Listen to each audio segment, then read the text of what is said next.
नमस्कार दोस्तों सबसे पहले तो आप लोगों को बधाई हो। भारत की रक्षा वैज्ञानिकों ने एक ऐसी मिसाइल या बोले दो ऐसी मिसाइलों का सफल परीक्षण किया है जो दुश्मन की बैलिस्टिक मिसाइलों को हवा में ही नष्ट कर देगी।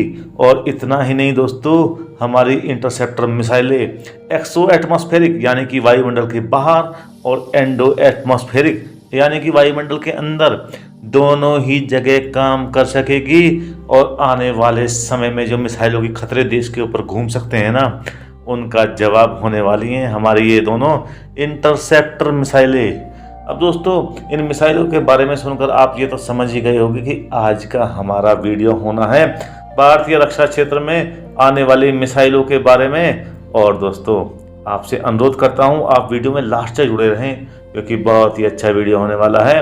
और आगे बढ़ने से पहले मैं आपका अपना मोंती यादव आपके अपने YouTube channel and Indian update पर आपका हार्दिक स्वागत और अभिनंदन करता हूं। और आपसे अनुरोध करता हूं आप वीडियो को पूरा देखें, लाइक सब्सक्राइब जरूर करें और कमेंट सेक्शन में अपनी प्रतिक्रिया जरूर दें।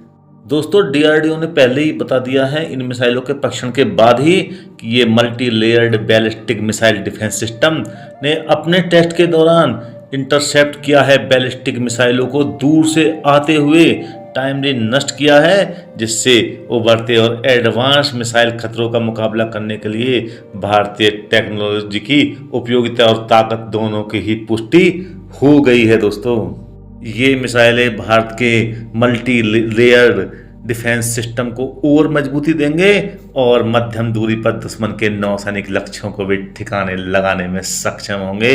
यानी कि दुश्मन की नेवी अब हमारे सीधे टारगेट पर होने वाली है। दोस्तों, इन दोनों मिसाइलों की रेंज मित्रों 2000 किलोमीटर से लेकर के 5000 किलोमीटर की बताई जा रही है। मतलब इस रेंज में दुश्मन की जो भी बैलिस्टिक मिसाइलें आएंगी उनको बर्बाद करने की जिम्मेदारी हमारी नई बैलिस्टिक यानी इंटरसेप्टर मिसाइलों की होगी।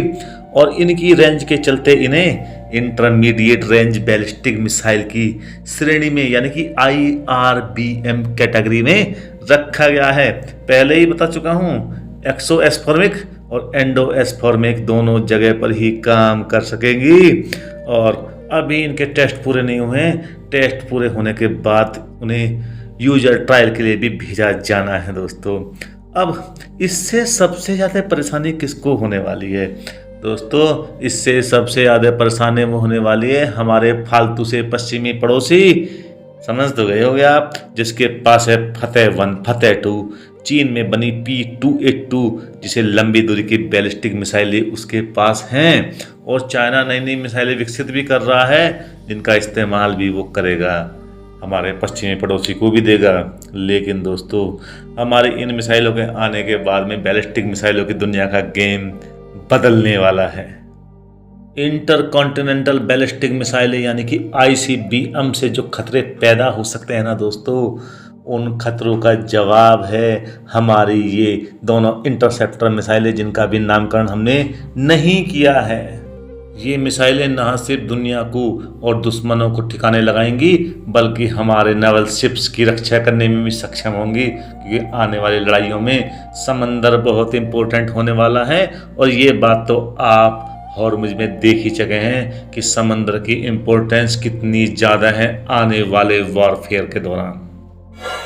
और दोस्तों, जब समंदर की बात आती है तो भारतीय नेवी के बारे में बात ना करें, ऐसा कैसे हो सकता है? अब ये तो आप जानते ही हैं कि हिंदुस्तानी फौज या भारत सरकार अपनी नेवी को या अपनी आर्मड फोर्सेज को लगातार मॉडर्नाइज कर रही है। और भारतीय की सेना के लिए, भारतीय नेवी के लिए, एयरफोर्स के लिए या हमारे पूरे डिफेंस सिस्टम के लिए फ्रांस एक नया साझेदार या सैन्य सामान का आपूर्तिकर्ता बन करके उभरा है। और इसी दिशा में बात बढ़ रही है पनडुब्बियाँ खरीदने की। लड़ाकू विमान यानी राफेल के बारे में तो मैं आपको पहले भी कई बार बता चुका हूँ, लेकिन पनडुब्बियाँ खरीदने की बात बढ़ रही है फ्रांस से। और ऐसे समय में जब हमारे प्राइम मिनिस्टर फ्रांस जा रहे हैं या फ्रांस जा चुके हैं, तो पनडुब्बियाँ खरीदने की बात बहुत तेज़ी से बढ़ने वाली है, इसकी पूरी उम्मीद है। और सबसे बड़ी बात, इन पनडुब्बियों को बनाया जाएगा मझगांव डाक शिप बिल्डर्स लिमिटेड और फ्रांस की रक्षा कंपनी नेवल ग्रुप के संयुक्त सहयोग से बनाया जाने वाला है। और उसी समय इंटरसेप्टर मिसाइल्स का आना आप समझ तो सकते ही हैं कितना बड़ा गेम शक्ति संतुलन में बदलने वाला है। कम से कम साउथ ईस्ट एशिया और ईस्ट एशिया के बारे में बात करें तो प्राइम मिनिस्टर के फ्रांस दौरे से हट करके वापस हम दोस्तों इंडिया में आते हैं और इन मिसाइलों के परीक्षण के अलावा डीआरडीओ ने नौसेना के लिए मध्यम दूरी की एंटी शिप मिसाइल यानी कि NASMMR का भी सफल परीक्षण किया है। दोस्तों मेक इन इंडिया अपना काम कर रहा है, जवाब दे रहा है पूरी दुनिया को। दोस्तों शुरुआत सिर्फ आज से या कुछ दिन पहले से नहीं है, पिछले 2 दशकों से मिसाइल इंटरसेप्टर की क्षमता विकसित कर रहा है भारत। उच्च ऊंचाई पर मारक क्षमता वाले पृथ्वी वायु रक्षा इंटरसेप्टर का पहला परीक्षण किया था हमने 2006-07 में, और उसके बाद किया है हमने कम ऊंचाई पर मारक क्षमता वाले एडवांस एयर डिफेंस इंटरसेप्टर का परीक्षण। 2017-18 में भी हम लोगों ने PAD यानी कि पृथ्वी एयर डिफेंस और AAD यानी कि एडवांस एयर डिफेंस सिस्टम का भी उड़ीसा के चांदीपुर रेंज में सफल परीक्षण हम कर चुके हैं। नकली बैलिस्टिक मिसाइलों को इंटरसेप्ट करके ठिकाने लगा चुके हैं। हमारी टेक्नोलॉजी आज विदेशों की मोहताज नहीं रही है दोस्तों।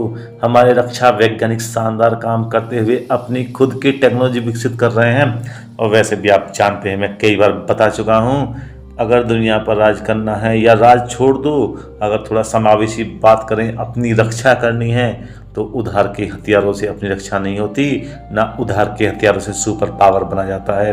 सुपर पावर बनना है, विश्व शांति के लिए काम करना है तो रक्षा अपने हाथों होती है। अपने हाथ मजबूत चाहिए, अपने हथियार मजबूत चाहिए दोस्तों। इससे पहले 2022 और जुलाई 2024 में भी हम इस तरह के परीक्षण कर चुके हैं और अब इंतजार है यूजर ट्रायल का।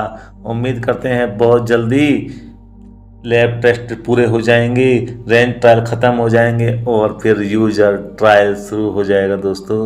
और फिर तो जैसे ब्रह्मोस अपनी दुनिया में जलवा दिखा रही है, दुनिया भर के देश ब्रह्मोस के पीछे भी लाइन लगा रहे हैं।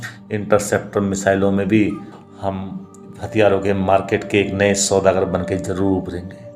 ऐसे समय में जब हम लोग 2.5 नहीं 3.5 मोर्चे पे लड़ने की हालत में आ रहे हैं, क्योंकि पश्चिमी और उत्तरी के अलावा उसके बाद पूर्वी बॉर्डर पर भी समस्याएं पैदा हो रही हैं। भारत सरकार एक्शन ले रही है तो समस्याएं हो रही हैं दोस्तों पैदा, एक्शन नहीं ले रहे थे तो कोई समस्या पैदा नहीं हो रही थी।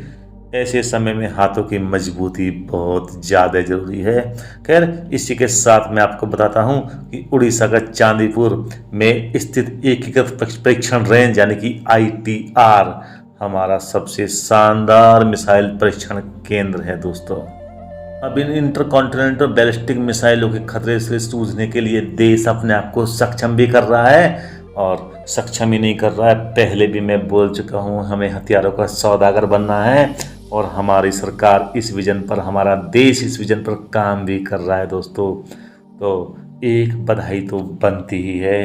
उम्मीद करता हूँ आज की वीडियो से आपको भी अच्छा लग रहा होगा। एक हिंदुस्तानी होने के नाते आपको गर्व भी महसूस हो रहा होगा और देश के दुश्मनों के सीने पे सांप भी लौट रहे होंगे।